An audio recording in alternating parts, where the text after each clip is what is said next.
A todos. Ah, se nós crêssemos no que acabamos de cantar. Ah, se nós crêssemos que o túmulo está vazio.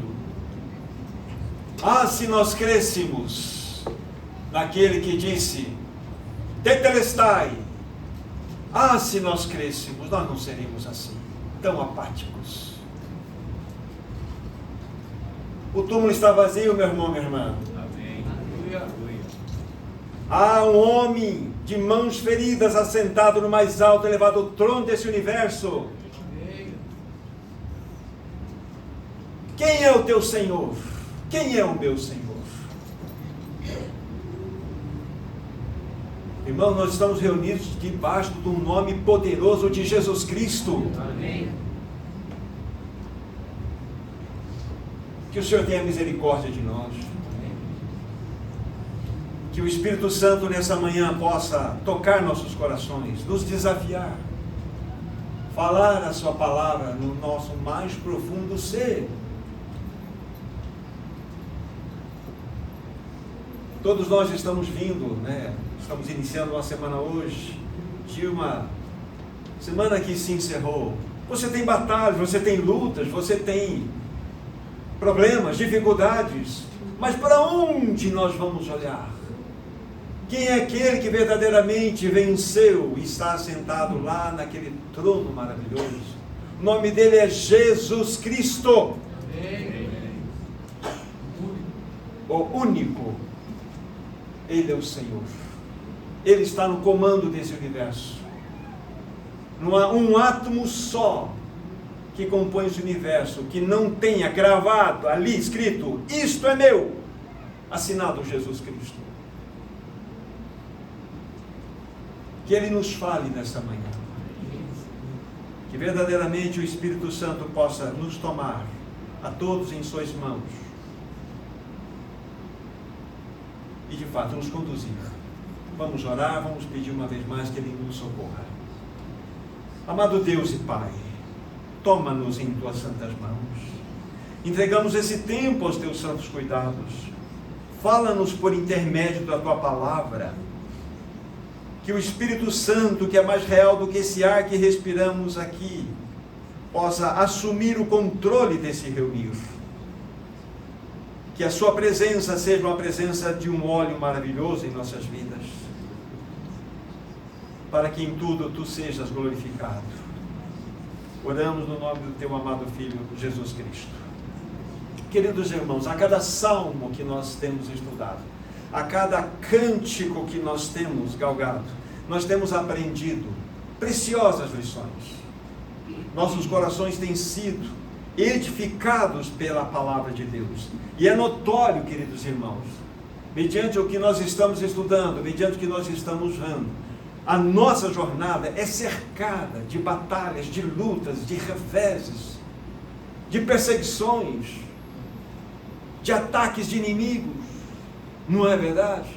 Mas louvado seja o Senhor, porque há um que prometeu que Ele estaria conosco todos os dias até a consumação dos séculos. O seu nome é Jesus Cristo. Os que estiveram presentes no último reunir que aqui estivemos ministrando, estudamos o Salmo 123, que referia-se ao quarto degrau. E ali nós aprendemos, de modo especial, 3 valiosas e importantes lições. E essas preciosas lições nos ajudam a nossa jornada. Vocês se lembram? A primeira lição que nós aprendemos, nós falamos que a maior necessidade que nós temos é de intimidade com o nosso Deus. O Senhor tem nos chamado para uma vida de união com Ele, uma vida de consagração, uma vida que nós possamos acessar além do véu. Vou citar um texto que eu não citei naquela oportunidade, que é Salmo 25:14. A intimidade do Senhor é para os que o temem, aos quais Ele dará a conhecer a sua aliança. A intimidade do Senhor é para os que o temem. Não é para somente os que o buscam, é os que o temem. A melhor definição de temor de Deus que eu aprendi, quero passar para vocês, é esta: Temor de Deus nada mais é do que sede de obediência. Ou seja, a intimidade do Senhor é para aqueles que têm sede de obediência, aos quais Ele dará o quê? A conhecer a sua aliança. Queridos irmãos, como nós precisamos de uma vida próxima, de intimidade com Ele. Não é somente buscá-lo, mas é ter uma vida de temor diante dEle, significando que nós temos uma sede de obedecê-lo. A segunda importante lição que nós apontamos para os irmãos naquela oportunidade foi que nós devemos ter um espírito de servo, ou seja, nós nos tornarmos um escravo de amor diante do Senhor, um ruperete, que significa isso, um remador inferior, para que possamos servi-lo. Algo que eu quero agregar aos meus irmãos aqui. Eu creio que, em linhas gerais, a grande maioria dos cristãos não compreendem exatamente o significado de regeneração ou salvação. E eu quero dizer para vocês aqui. A Bíblia fala assim: o amor de Cristo nos constrange, julgando nós assim: um morreu por todos, logo todos morreram. E Ele morreu por todos, para que os que vivem não vivam mais para si mesmos, mas para aquele que por eles morreu e ressuscitou. Vladimir, para quem você deve viver, meu irmão? É para aquele que por você morreu e ressuscitou. Vamos ampliar o pensamento aqui agora. A Bíblia fala assim: pois fostes comprados por preço, agora pois glorificai a Deus com o vosso corpo. João, você foi comprado por preço, um preço altíssimo, que foi o sangue do Cordeiro de Deus que foi derramado naquela cruz. Agora pois glorificai a Deus através do seu corpo. Vejam que há uma transação. Nós não nos pertencemos mais, amados irmãos. Não somos mais de nós mesmos. Quando estávamos, então, trabalhando naquela oportunidade, Salmo 123, então, algo muito interessante, o irmão J me chamou a atenção desse assunto para vocês, eu quero colocar para vocês. Então, vocês vão encontrar, não preciso ir lá, capítulo 8, versículo 1, capítulo 9, versículo 1, capítulo 10, versículo 3 e outros, em Êxodo, a seguinte expressão, através de Moisés e Arão, que iam diante de Faraó, diziam o seguinte: deixa ir o meu povo para que me sirva, deixa ir o meu povo para que me sirva, assim, assim, assim, várias vezes. E a palavra, o verbo sirva aqui, servir, que aparece aqui, abad, no seu original, ebed, que é escravo. Deixa ir o meu povo para que ele seja o meu escravo. Essa é a realidade. O que é a regeneração, Caio? É a troca de cativeiro. Você era escravo do diabo, era escravo do mundo, escravo do pecado, escravo de você, escravo de todas as coisas. Mas agora, pela obra da regeneração, você se tornou um escravo de amor de Cristo. Na salvação, vamos voltar aqui. Quando Deus então tirou Israel do cativeiro egípcio, Ele não falou assim: bom, agora vocês são livres, sigam à frente, curtam a liberdade de vocês. Não foi isso. Vocês são livres para me servir. Vocês são livres para ir para Canaã. Então, regeneração é troca de cativeiro. Deixa ir meu povo para que ele seja o meu escravo. Escravo de amor. O jugo dele é leve, o fardo dele é suave. Então, regeneração é troca de cativeiro. É troca, na realidade, daquele senhorio que há sobre você. Primeiro, éramos aqueles que estavam debaixo do senhorio do inimigo, de Satanás. Agora estamos debaixo de um senhorio chamado Senhor Jesus Cristo. Esse é o ponto. Por favor, isso é regeneração. É troca de cativeiro. Então, quando nós falamos para vocês da necessidade de nós termos de fato esse espírito de servo, essa realidade de nós sermos escravos de amor, é exatamente isso que a palavra de Deus quer nos mostrar. E depois eu falei para vocês a respeito do segundo aspecto, uma vida de dependência. Não vou acrescentar nada, só vou lembrar o que Jesus havia nos dito já naquela oportunidade. Eu desci do céu, não para fazer a minha vontade, mas a daquele que me enviou. Havia algum problema? Lucas, havia algum problema com a vontade de Jesus? Sabe que não tinha. Mas ele, de maneira plena, perfeita, amorosa, ele se submeteu ao Pai, para que a vontade dele fosse fundida com a do seu Pai, e uma realidade única fosse manifestada. Então é uma vida de dependência plena no nosso Deus. Essas três realidades: intimidade, temos o espírito de servo e temos de fato essa vida de dependência, nos habilita a sermos peregrinos nessa jornada, em direção a Jerusalém Celestial, em direção ao crescimento ascensional. Estes são os degraus que nós estamos estudando, para que vocês e eu possamos enfrentar os embates, as lutas, as batalhas. É necessário que essas três realidades possam ser experimentadas em nós. Então vamos dar um passo seguinte. Abram, por favor, Salmo 124. Salmo 124 fala do quinto degrau que nós estamos subindo. Estamos indo em direção a Jerusalém Celestial. Vamos ler os 8 versículos que encontram-se aí. Não fosse o Senhor que esteve ao nosso lado, Israel que o diga, não fosse o Senhor que esteve ao nosso lado, quando os homens se levantaram contra nós e nos teriam engolido vivos, quando a sua ira se acendeu contra nós, as águas nos teriam submergido, e sobre a nossa alma teria passado o torrente.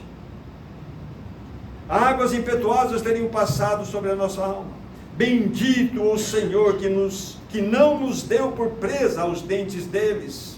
Salvou-se a nossa alma, como um pássaro do laço dos passarinheiros.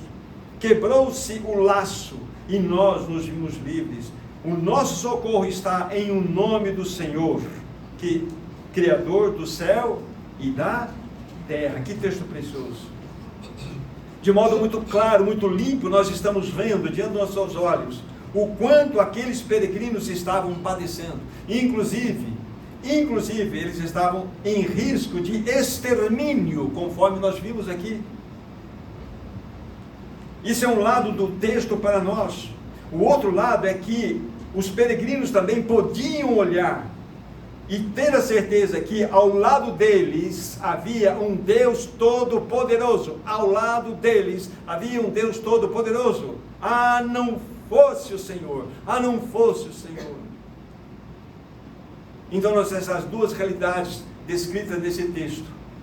De fato, aqui um povo que está prestes a quase ser exterminado, mas esse mesmo povo coloca os seus olhos no Deus Todo-Poderoso para que Deus possa protegê-los. Antes que consideremos um pouquinho, porque fala alguma coisa sobre a nação de Israel aqui, antes de falarmos um pouquinho sobre a nação de Israel, nós devemos pensar um pouco na nossa jornada, a ascensional, aquela que estamos comentando com os amados irmãos. O que diz a palavra de Deus em João 16:33? Vocês se lembram? Lá está escrito assim: estas coisas vos tenho dito, para que tenhais paz em mim. No mundo tereis aflição, mas tende bom ânimo, eu venci o mundo. Então a coisa mais certa, Gustavo, é que as aflições são reservadas para nós. Jesus já disse isso: vocês terão aflições, mas tende bom ânimo, eu venci o mundo. Irmãos, todos aqueles que têm buscado, irmão e irmã, que tem buscado trilhar um caminho ascensional, uma vida de intimidade diante do Senhor, com certeza se torna um alvo do inimigo. Você e eu, nós nos tornamos um alvo do inimigo. Se você está saindo do marasmo, está saindo daquele caldeirão dos mortos, e está buscando a servir ao Senhor, você vai começar a enfrentar oposições. Não tenha a menor dúvida. Se você desejar servir ao Senhor com mais prontidão, com mais proximidade, o inimigo ele não vai gostar desse assunto. Ele vai te atacar. Mas lembre-se, você tem um Deus Todo-Poderoso. Amados irmãos, nós somos perseguidos por simplesmente pertencer ao Senhor.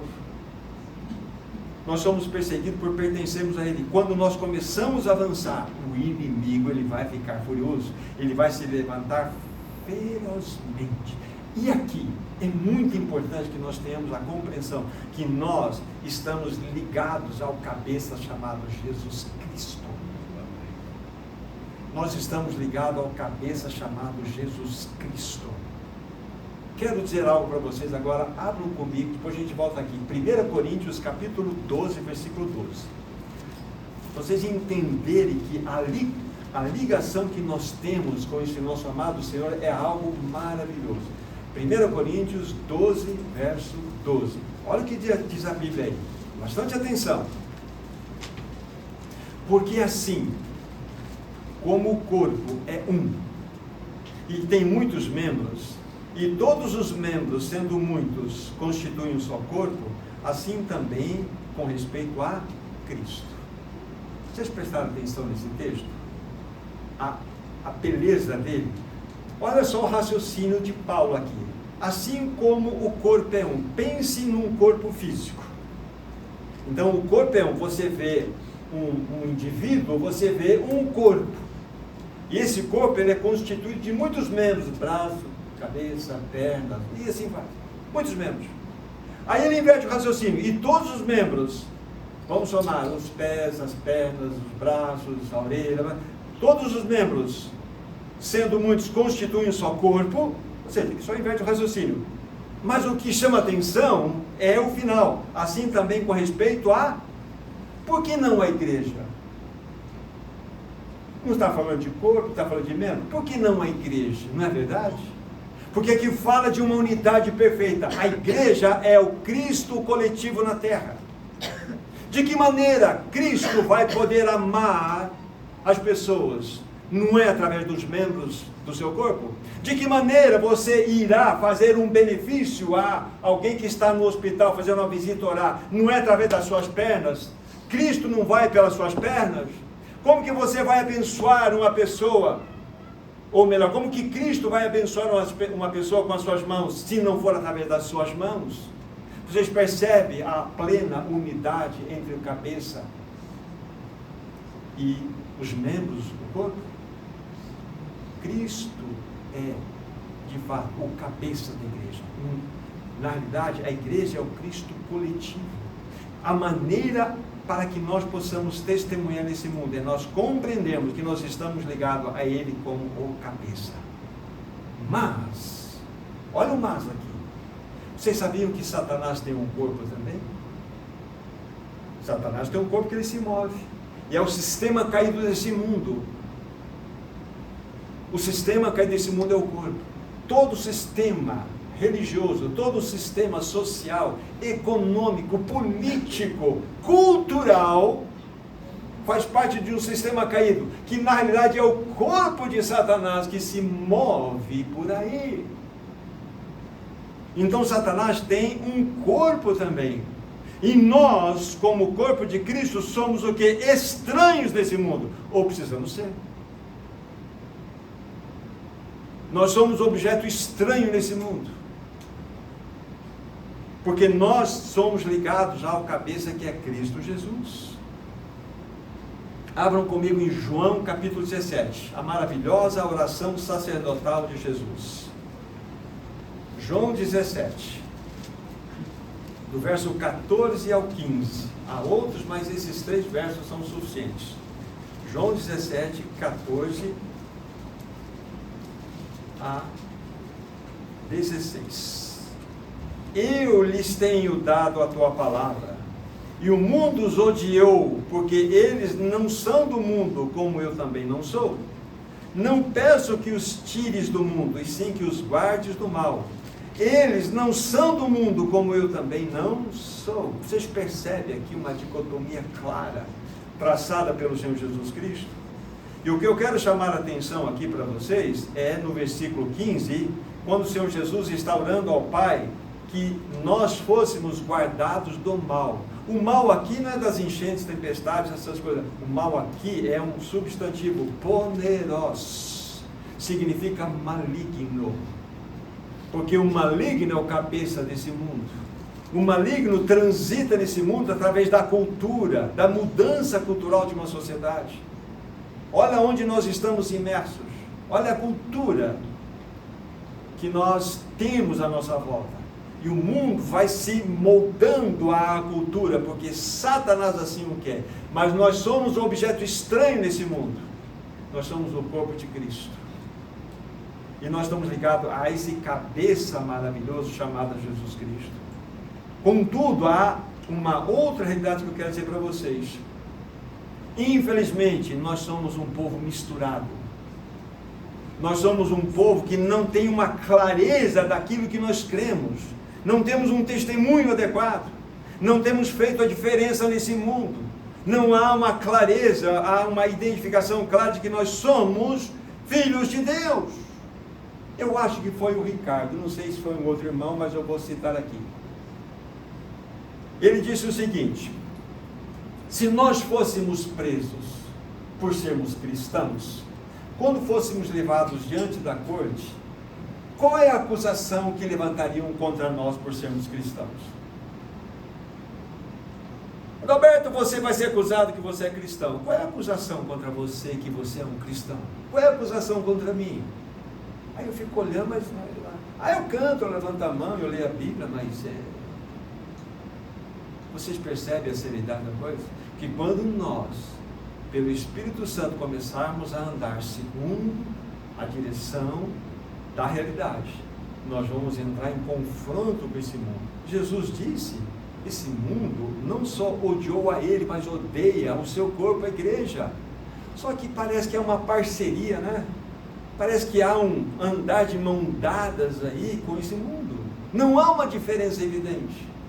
Então, quando, queridos irmãos, nós olhamos para o salmo que está em destaque aqui, eu estou colocando a respeito da nossa ascensão, do nosso crescimento espiritual. E quando nós vemos aqui que há uma perseguição, que, vamos dizer assim, aqueles que eram da época no qual o texto foi citado aqui por Davi, era até contra o povo de Israel, e contra nós. Será que nós estamos recebendo essa pressão de verdade? Queridos irmãos, o Senhor tem pacientemente esperado por um povo. Pacientemente esperado por um povo que de fato irá manifestar o testemunho. Lá vai um escravo de amor. Lá vai um cristão. Lá vai indo alguém que de fato tem uma intimidade com o Senhor. O Senhor está desesperadamente ansioso, perdão usar por essa palavra em direção a Deus, para que Ele veja no seu povo a expressão do seu caráter. E isso não tem outra possibilidade a não ser pelo caminho da cruz. É quando eu nego a mim mesmo, tomo a minha cruz e vou após Jesus. Negar a mim mesmo significa, Senhor, como diz C.S. Lewis, arranca-me de dentro de mim mesmo. Olha só, arranca-me de mim mesmo, para que Cristo seja tudo. Assim como o Senhor Jesus Cristo viveu uma vida na plena dependência do Pai.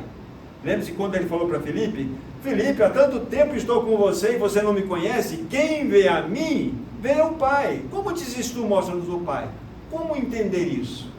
Toda ação de bondade, de misericórdia, de justiça, de graça, de todas aquelas ações miraculosas, nada mais eram do que a expressão do próprio Pai através do Filho. Então quem via o Filho, via o Pai. E o Senhor Jesus quer exatamente isso. Quando nós estivermos completamente tomados pela vida de Cristo, as pessoas vão tocar Cristo em nós, vão sentir o bom perfume de Cristo exalado a partir de nós. O único meio é o caminho da cruz. É quando nós verdadeiramente negamos a nós mesmos e tomamos a nossa cruz e vamos após Ele. Mas será que isso, Thomas, é uma utopia ou vai acontecer? Vai acontecer. 2 Tessalonicenses, abram lá por favor, capítulo 1, versículo 10, mostra-nos exatamente que o Senhor encontrará. 2 Tessalonicenses 1, versículo 10. O Senhor encontrará um povo, através do qual Ele há de manifestar a sua glória. Olha que texto maravilhoso. 2 Tessalonicenses 1, 10. quando vier, lógico, o Senhor Jesus Cristo, quando vier para ser glorificado nos seus santos e ser admirado em todos os que creram, naquele dia, porquanto foi crido entre vós o nosso testemunho. Olha, presta atenção, quando vier para ser glorificado. Tem alguma versão que está escrito aí pelos seus santos? Não tem, né? Porque não existe mesmo. Para ser glorificado aonde? Nos seus santos. E ser admirado por todos os que creram nele? Não. Para ser admirado em todos os que creram. Aqui está a bênção. De que maneira a glória de Cristo será manifestada? De que maneira ele será admirado? Através do seu corpo. Então é prova. Então é prova que a igreja é o Cristo coletivo. Então nós estamos diante de uma situação maravilhosa. E o Senhor tem esperado pacientemente por um povo que verdadeiramente chegou à conclusão que simplesmente é Ele em nós que pode manifestar isso. Cristianismo não é você dar o melhor que você tem para o Senhor. Cristianismo é você ir para a cruz e falar assim: o meu assunto é morrer. Meu assunto é a cruz. Isso é cristianismo. Não mais eu, mas Cristo vive em mim. Essa é a realidade que o Senhor busca em nós, irmãos. Isto fala, então, insisto, do caminho da cruz. Todos aqueles que têm buscado, de fato, um caminho que o leva a viver uma vida além do véu, com certeza, o inferno vai se levantar. O inferno vai se levantar, porque o Senhor quer manter a igreja no limbo. Satanás quer manter a igreja no limbo, manter numa situação de mornidão. Não aceite isso. O Senhor tem nos chamado para uma vida diante dele, queridos irmãos. Todos nós que temos buscado esse caminho, com certeza temos sido alvos prediletos do nosso inimigo. Olha só a bendita promessa que nós temos em Romanos capítulo 8. Romanos capítulo 8. A partir do versículo 31. Nós temos uma promessa maravilhosa aqui. 31 até o 39. Que diremos, pois, à vista dessas coisas? Se Deus é por nós, quem será contra nós? Aquele que não poupou o seu próprio filho, antes por todos nós o entregou, porventura não nos dará graciosamente com ele todas as coisas? Quem tentará acusação contra os eleitos de Deus? É Deus quem os justifica. Quem os condenará? É Cristo Jesus quem morreu, ou antes, quem ressuscitou, o qual está à direita de Deus e também intercede por nós. Quem nos separará do amor de Cristo? Será tribulação, angústia, perseguição, ou fome, ou nudez, ou perigo, ou espada? Como está escrito, por amor de ti, somos entregues à morte o dia todo. Fomos considerados como ovelhas para o matadouro. Em todas estas coisas, porém, somos mais do que vencedores, por meio daquele que nos amou. Porque eu estou bem certo que nem a morte, nem a vida, nem os anjos, nem os principados, nem as coisas do presente, nem do porvir, nem poderes, nem altura, nem profundidade, nem qualquer outra criatura poderá separar do amor de Deus que está em Cristo Jesus, nosso Senhor. Vale um amém aqui, né, irmãos? Para esse texto aqui. Aleluia. Esse é um texto poderoso. Se aproprie dele, meu irmão, minha irmã. Se aproprie dele. Não deixe que o inimigo entre na sua mente e capture você e mantenha escravizado. Para mim não tem jeito, não vai dar certo. Isso que me pegou agora e essa doença. Olhe para a palavra de Deus. O túmulo está vazio, meu irmão, minha irmã. Há um homem de mãos furadas sentado no trono desse universo, governando todas as coisas. Irmãos, nós temos um Deus todo-poderoso. É verdade, os embates, as lutas, as ameaças são grandes, mas nós temos um Deus, como diz lá no Salmo 124, já vamos voltar para lá. Lá no Salmo 124 diz assim: Ele está ao nosso lado. Isso é maravilhoso. Você tem um aliado, meu irmão. Você tem um aliado ao seu lado. Você tem um protetor. Você tem um defensor. Quem é que pode chegar em você sem antes ter passado por ele? Ninguém. Queridos irmãos, que Senhor maravilhoso. Agora voltemos para o Salmo 124. Isso, ainda vamos falar algumas coisas mais, mas só para fazer essa parte introdutória, mostrando que a nossa ascendência, o nosso crescimento espiritual envolve todas essas batalhas e lutas. Mas saibam que nós temos um Senhor Todo-Poderoso que governa todas as coisas. Ele está no controle, Ele não perdeu o controle de nada. Nada, absolutamente nada. Já lemos o texto e nós devemos ter a absoluta convicção, queridos irmãos, que a batalha pertence a Deus. Toda batalha pertence a Deus. Abrimos aqui, só vou fazer uma menção, não precisa ir lá. Quando vocês estudam 2 Crônicas, capítulo 20, ali tem a descrição, todo o capítulo, uma descrição de uma batalha entre 3 nações poderosas contra o pequeno reino de Judá. Eram os de Monte Seir, os Moabitas e os Amonitas. Eles cercaram ali a pequena Judá e falaram: agora nós vamos acabar com vocês. O rei Josafá então ficou absolutamente apavorado e buscou profetas, etc, e temos lá. Aí vem a resposta do Senhor. Depois vocês vão conferir lá do versículo 15 ou 15, 17, vai estar escrito mais ou menos assim: nesta batalha não tereis de pelejar, tomai posição e ficai parados, e vede o livramento que do Senhor virá. Nesta batalha não tereis de pelejar? Como assim? Você vai para uma batalha e não tem que brigar? Não é impressionante? É assim que é a vitória do Filho de Deus, tomando oposição, ficando parados. Não é? Aí você fala assim: mas como é que o Senhor então estabeleceu e trouxe vitória àquela pequena, vamos dizer assim, aquela pequena nação de Judá? Como é que foi? Aí ele falou assim: escuta, chama os cantores aí, chama quem toca bumbo, toca trompeta, bota na frente do exército. Vocês vão encontrar isso, não precisam ir lá, do versículo 18 a 22, capítulo 22 da Crônica. Bota na frente do exército e eles vão cantando. Imagina só os 3 exércitos lá, vendo essa loucura aqui. Botar cantor na frente. E quando eles começaram a louvar e adorar e a glorificar a Deus, a Bíblia fala que Deus pôs emboscada entre os Moabitas, os Amonitas e os de Monte Seir.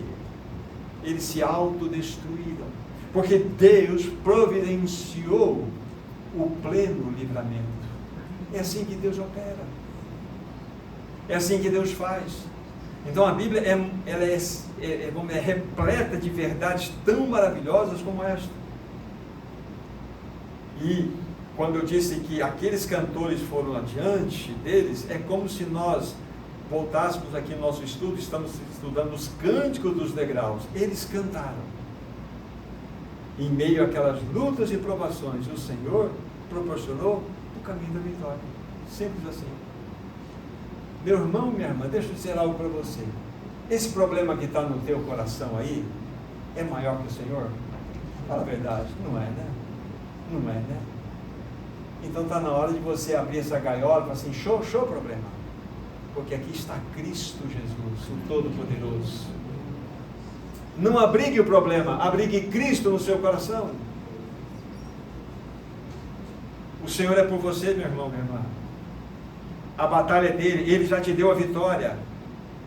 Agora então um pouco sobre a questão que eu havia dito, Salmo 124, sobre o texto, porque aqui Davi está dirigindo o seu serviço, é um cântico, é um salmo de Davi. Não fosse o Senhor que esteve ao nosso lado, Israel que o diga.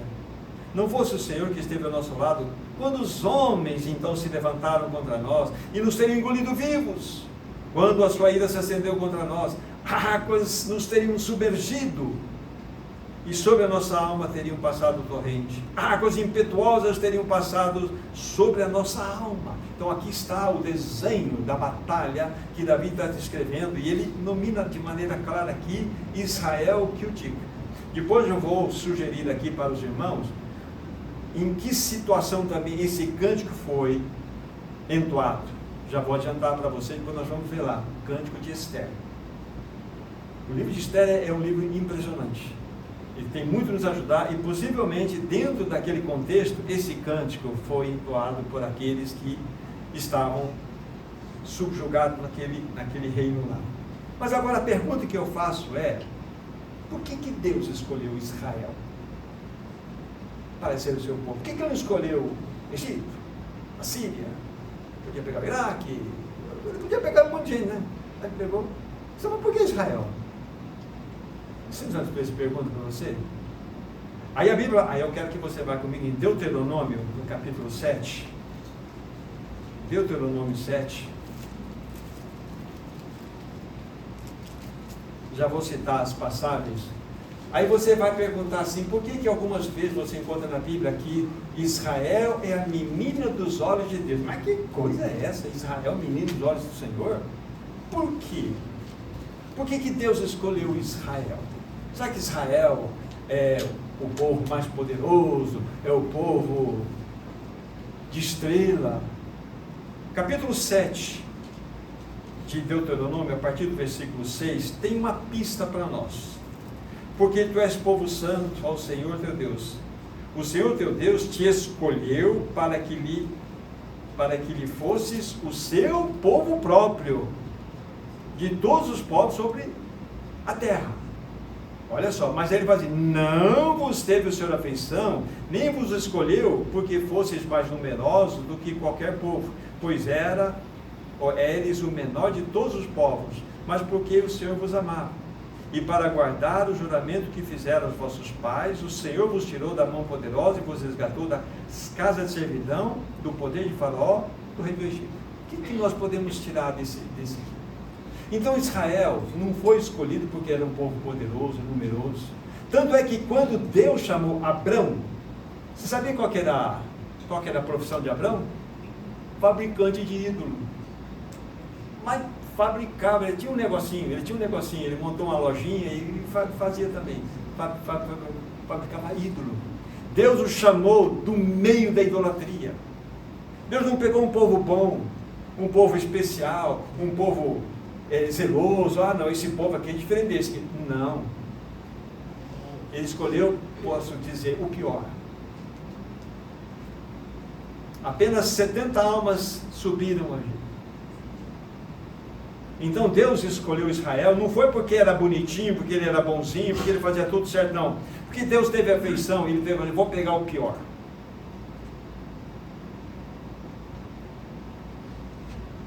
Qual é o objetivo então? Primeiramente, eu digo isso nessas palavras: Deus chamou Israel por isso. Não era o bom, chamou o pior. Mas qual é o objetivo de Deus ter chamado o povo de Israel? Êxodo, capítulo 19. É bom que nós olhemos agora o texto. Êxodo 19, do versículo 4 a 6. Aqui está o objetivo pelo qual Deus, então, já tendo chamado Israel, qual o objetivo que ele tinha para com esse povo. Êxodo 19, 4 em diante. Tendes visto que eu fiz aos egípcios, como vos levei sobre asas de água e vos cheguei a mim. Agora, pois, se diligentemente ouvides a minha voz, guardardes a minha aliança, então sereis a minha propriedade peculiar dentre todos os povos, porque toda a terra é minha. Vós me sereis reino de sacerdotes e nação santa. São estas as palavras que falarás aos filhos de Israel. Muito importante isso para nós. Então, o que Deus está mostrando para nós o objetivo pelo qual Ele chama essa nação. Para que ela fosse propriedade exclusiva, dentre todos os povos, porque a terra toda é do Senhor. Aí tem uma coisa importante aqui: e vós sereis reino de sacerdotes. Com certeza não tem nenhuma versão que está escrito assim: reino com sacerdotes. É de sacerdotes. De sacerdotes. Porque o objetivo que Deus tinha para toda a nação é que ela se tornasse uma nação sacerdotal e abençoasse todas as outras nações, levasse as bênçãos do Deus Todo-Poderoso às nações. Agora, a pergunta que eu digo: eles cumpriram? Não. Ao invés de serem bênçãos para a nação, todos aqueles que compunham o povo se tornaram, ou aquele povo se tornou um povo orgulhoso e exclusivista e rebelde. Desviaram-se do projeto que Deus tinha para com eles. Aí vocês vão se lembrar de um episódio muito claro. Números 32, não precisam ir lá. Lá tem um relato da história do bezerro de ouro. Moisés ficou lá um tempo e demorou. O que aconteceu com ele? Faça-nos um Deus que possamos adorar. E construir um bezerro de ouro. O que aconteceu a partir daquele momento? Aí nós temos todo o desdobramento, vocês vão ler lá com cuidado. O que aconteceu? Apenas a tribo de Levi se levantou a favor de Moisés e houve toda uma matança lá. A partir daquele momento, Israel tornou-se uma nação com sacerdotes. Porque Levi e seus filhos, que aí entra Gerson, entra Coate, entra Merari, eles assumiriam todos os deveres sacerdotais para que então Deus pudesse comunicar com aquele povo. Então Israel não é mais conhecido como uma nação de sacerdotes, mas é uma nação com sacerdotes. Se nós formos alongar a história, chegaremos até hoje, mas nós não temos esse objetivo. Deus quer que nós sejamos de fato um povo de sacerdotes e não um povo que tenha sacerdotes. De sacerdotes, compreende? Ninguém está falando do sacerdócio arônico aqui, que é uma situação diferenciada. Mas é interessante que mesmo na rebelião, em face daquela rebeldia daquele povo, Deus abandonou aquele povo? Não, ele sempre foi gracioso. Uma nuvem governava, governava aquele povo. Quando a nuvem mexia, o povo deveria andar. A nuvem parava, o povo parava. Era uma nuvem durante o dia e uma coluna de fogo durante a noite. Deus mandou maná, Deus mandou água brotar da rocha. Deus mandou codornizes, alimentou aquele povo rebelde por 40 anos. As sandálias dos seus pés não se desgastaram, segundo Deuteronômio capítulo 8. Então Deus, mesmo em face daquela rebeldia, Ele não abandonou aquele povo. Mas, em toda aquela peregrinação ao deserto, toda a responsabilidade sacerdotal ficou por conta da tribo de Levi. Agora, vamos avançar para chegarmos no que nós queremos dizer para vocês. Algo muito precioso ainda a se dizer. Isso vocês vão encontrar no livro de Números. Vocês podem estudar o livro de Números, vocês vão ver esta realidade. 12 são as tribos que compõem Israel. Essas 12 tribos foram divididas em 4 tribos, em 4 grupos de 3 tribos cada uma. Então, quando eles, era a ordem de Deus, quando eles estavam avançando, em marcha, e eles iam para um determinado lugar, então eles edificavam o tabernáculo no centro. Ao norte ficaria 3 tribos, ao sul 3 tribos, a leste 3 tribos e ao oeste 3 tribos. Só que, curiosamente, as tribos do sul eram maiores do que as outras. Então estiga um pouquinho, né? Quando você olha por um drone em cima, você vê o quê? A cruz. Você vê a cruz. Era assim que o povo de Deus marchava no deserto. Vocês percebem a figura clara de Cristo Jesus aqui? Da cruz de Cristo? Não é lindo isso? Então os detalhes que nós temos na Bíblia sobre esse assunto é realmente detalhes impressionantes. É Números do capítulo 2 ao capítulo 4. Do capítulo 2 ao capítulo 4 vocês vão ver essa descrição. É lindo isso, é a clara evidência da marca da cruz naquela jornada. Isso é lindo demais. Então isso é para dizer um pouquinho do contexto do povo de Israel. Deus não escolheu porque eles eram os mais bonitinhos, não, eram os mais feios. E continuam. Agora, Deus tem no seu coração algo impressionante a respeito, vamos colocar, daquele contexto da nação. Voltem agora para Salmo 124, por favor. Salmo 124.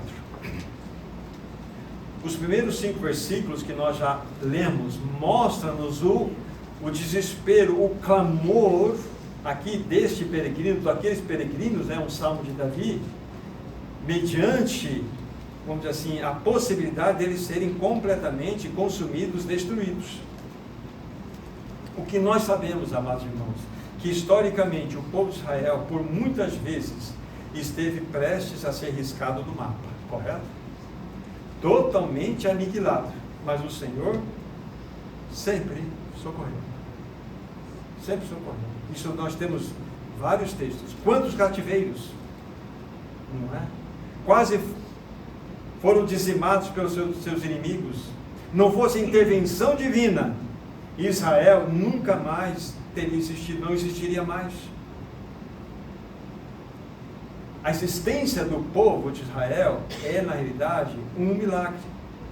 Mesmo em face à sua rebelião, mesmo em face à sua rebeldia, à sua dureza.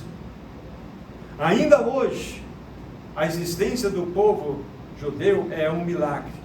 Ele sobreviveu ao Holocausto, aos fornos crematórios, ataques ferozes de ódio contra essa etnia, uma coisa impressionante, não tem como entendermos senão um assunto espiritual. Estou falando de uma nação que mais de 50% é ateia.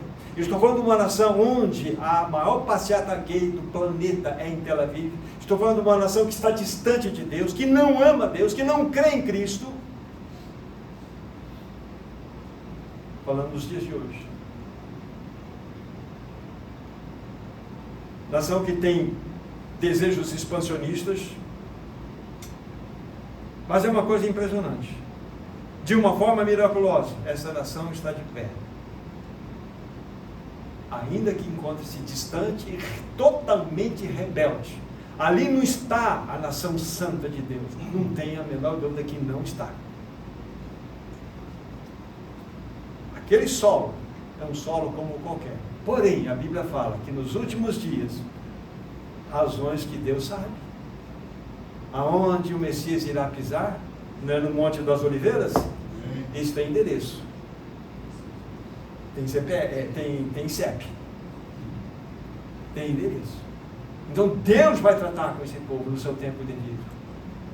Mas o fato é que nós estamos vendo aqui que a preservação ao longo da história é algo que realmente toca nossos corações. Esse cântico, eu estava dizendo para vocês, eu quero agora então olhar para isso, depois a gente volta a falar um pouco mais sobre esse contexto do livramento de Israel. Ele foi entoado no tempo de Esther. Para que nós entendamos Esther, então nós temos assim os livros da restauração, os profetas da restauração. Nós temos o livro de Esdras, Neemias, entre Esther, e nós temos o profeta Zacarias e o profeta Ageu. Todos estes compunham para nós esses que fazem parte da restauração. Ou seja, a partir da saída do povo da escravidão lá da Babilônia, 70 anos, entra todo esse grupo de situações que eu coloquei para vocês aqui. Então, quando você lê Esdras, quando você chega no capítulo 6, quando você entra no capítulo 7, você tem que encontrar ali um espaço de 58 anos de diferença. Entre o capítulo 6 e o capítulo 7, 58 anos. Aí você encaixa 10 capítulos do livro de Esther aqui dentro. Aqui está Esther. Ela então era rainha na Pérsia, esposa de Assuero, vocês se lembram? Então vamos para o livro de Esther agora. Livro de Esther. Para ficar fácil para você, antes do livro de Jó. É um livro antes do livro de Jó. Você encontra Esther.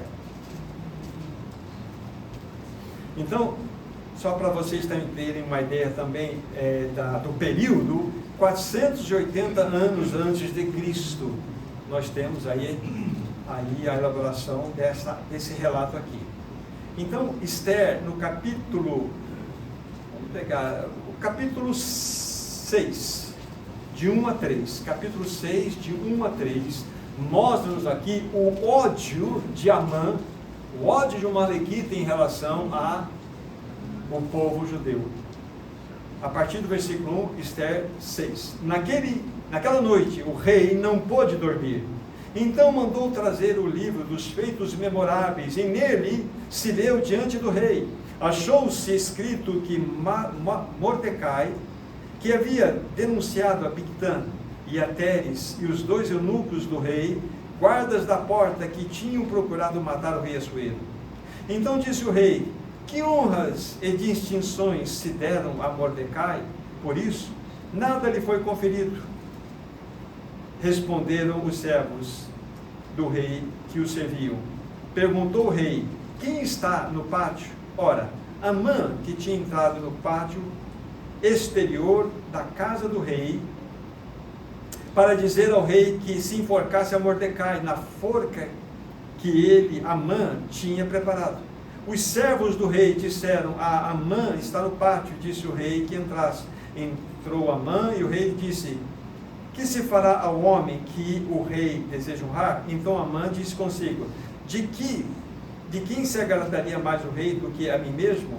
Até aqui, por enquanto. Eu li um pouco, 3 versículos a mais para vocês. Aqui, qual que é a descrição inicial que eu quero dar para vocês aqui? Eu vou falar do perigo daqui a pouco. Aqui, Deus usou a insônia para despertar o coração de Assuero.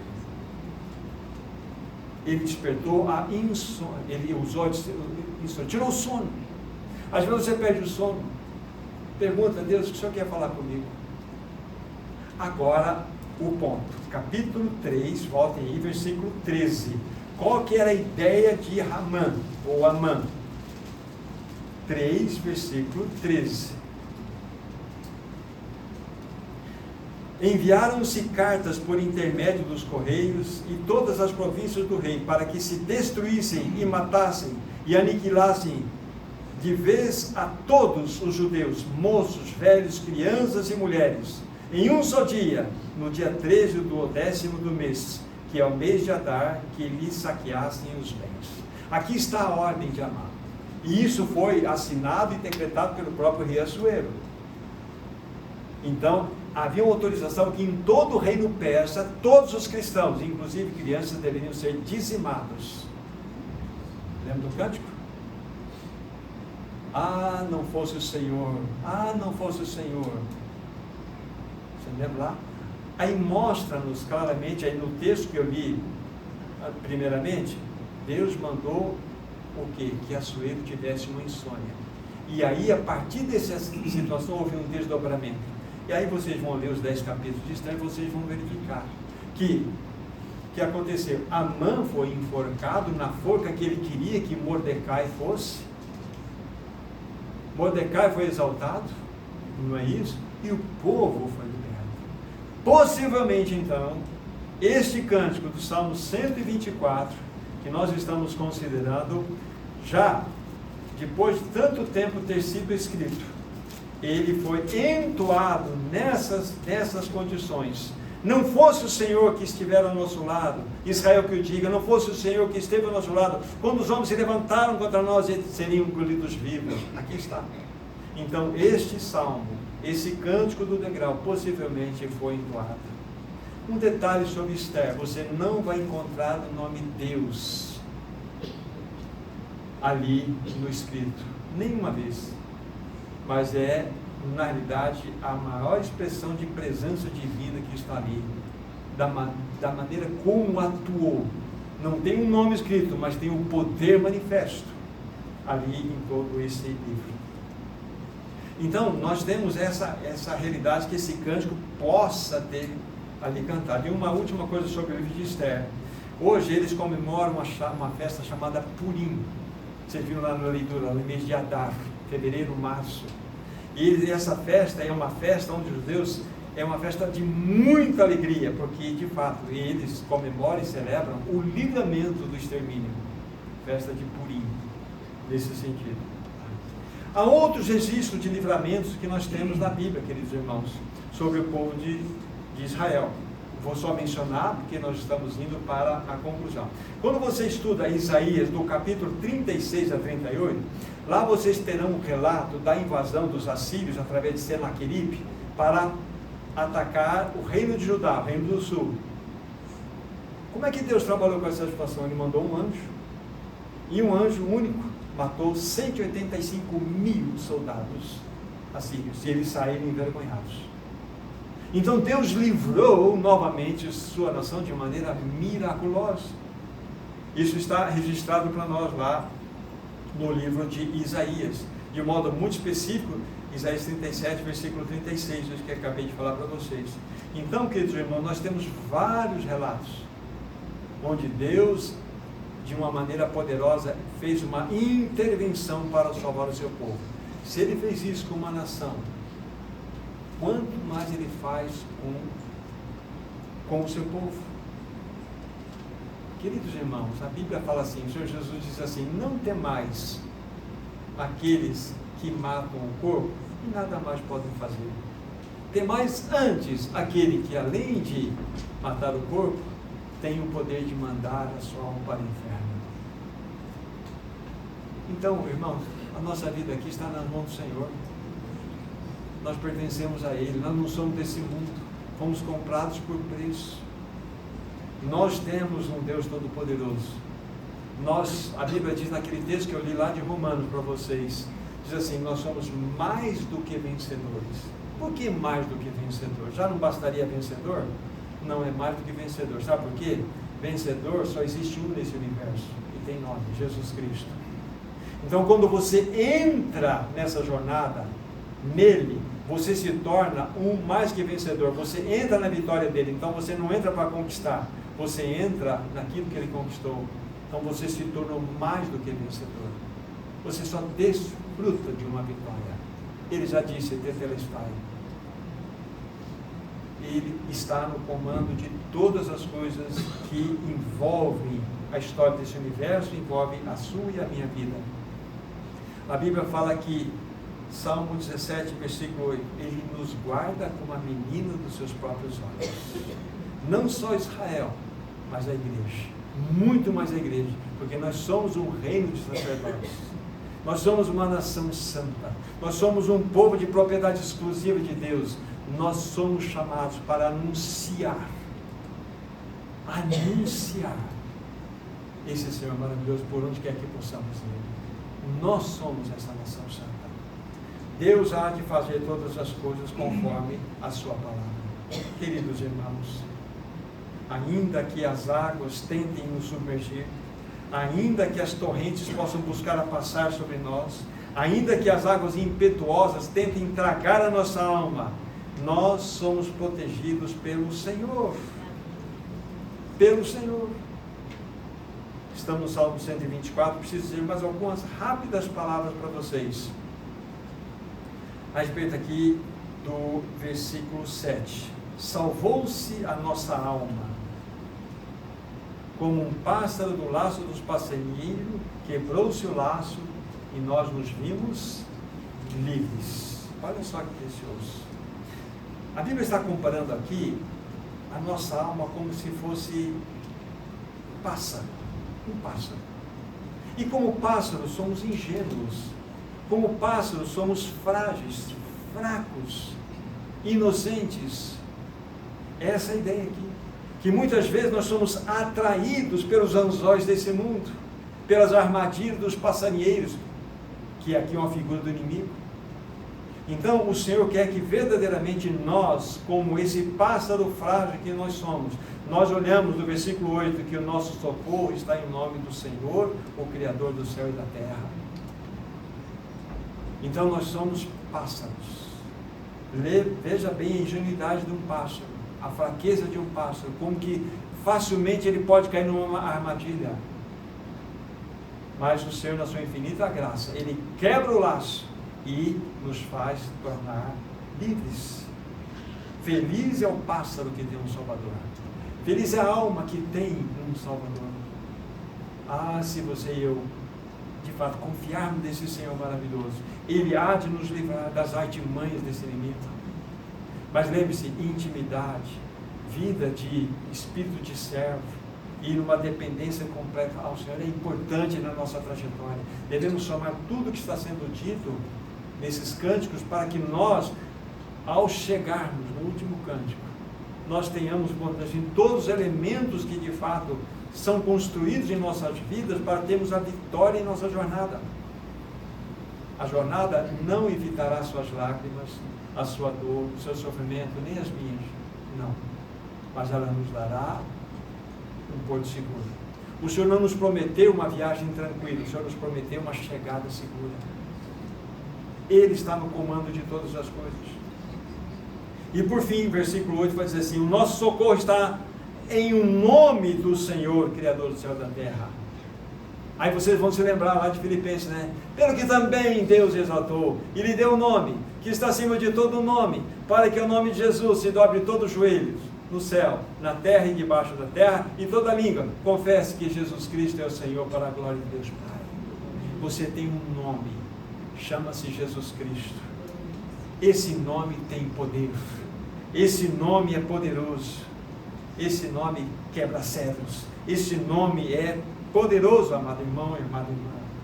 Então, que tal jogar isso que está no teu coração diante desse Senhor, que tem esse nome poderoso? Deixa Ele cuidar de você. Pare de viver a sua vida.